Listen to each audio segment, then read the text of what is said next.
Rachel Downey.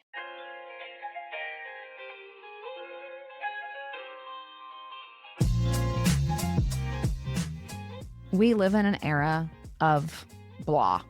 What I mean by that is we see so many brands, personalities, and people just constantly falling into the trap of blending in, from just copying competitors who are saying things that you like to recycling the same old messaging.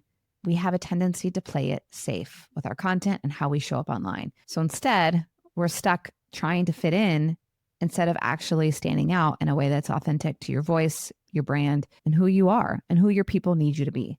You see, success isn't always about fitting in. In fact, it's about being trusted. It's about being credible.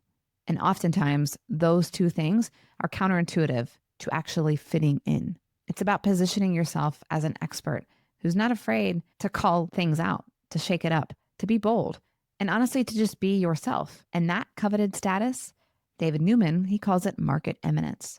David is the founder of Do It, MBA and author of Do It Selling, and he's on a mission to help experts, consultants, coaches build those personal brands that are so powerful that it helps scale their business. He's been the chairman of the $1 Million Speakers Group, and he's hosted the Voices of Experience podcast for the National Speakers Association. He knows people who make their living on standing out. So as we're thinking about how to earn attention in today's distracted world, I called David. First of all, what is market eminence in his words? But more importantly, why is it so important for leaders to build market eminence? Your call has been forwarded to an automatic voice message system. At the tone, please record your message. Hey, Rachel, got your voicemail. Thank you so much. Market eminence is a combination of visibility, credibility, and brand preference.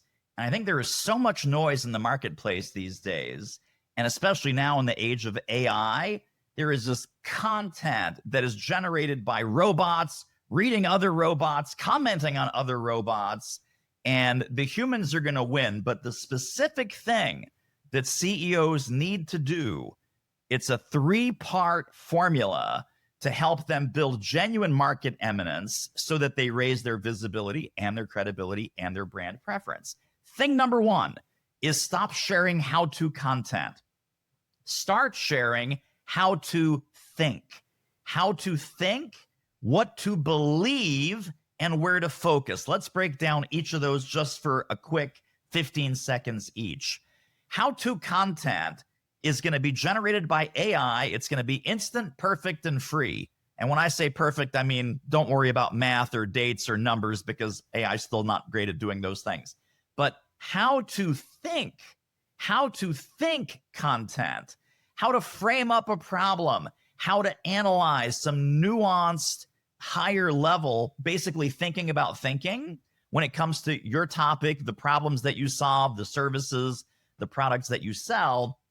How to think will build a CEO's market eminence. Second thing, what to believe, and more importantly, what not to believe. So this is about separating the myths from the truths.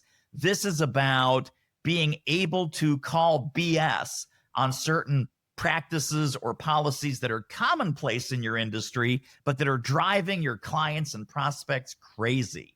So be a myth buster. Be someone that upsets the apple cart. Be someone who rocks the boat. Be someone who's contrarian and goes against the grain. That's point number 2. Final point on this is if you as a CEO or founder can help your prospects, help your target market figure out where they should focus to get ready for what's coming next. How can they see around corners? How can they get ahead of trends? How can they be more prepared than their competitors for what you can see coming in your crystal ball? So if you do those 3 things with your podcast, with your content, with your blogs, with your speeches, that is the key to market eminence. Number 1, how to think. Number 2, what to believe. And number 3, where to focus for what's coming next. All right, Rachel, give me a buzz back. See you soon.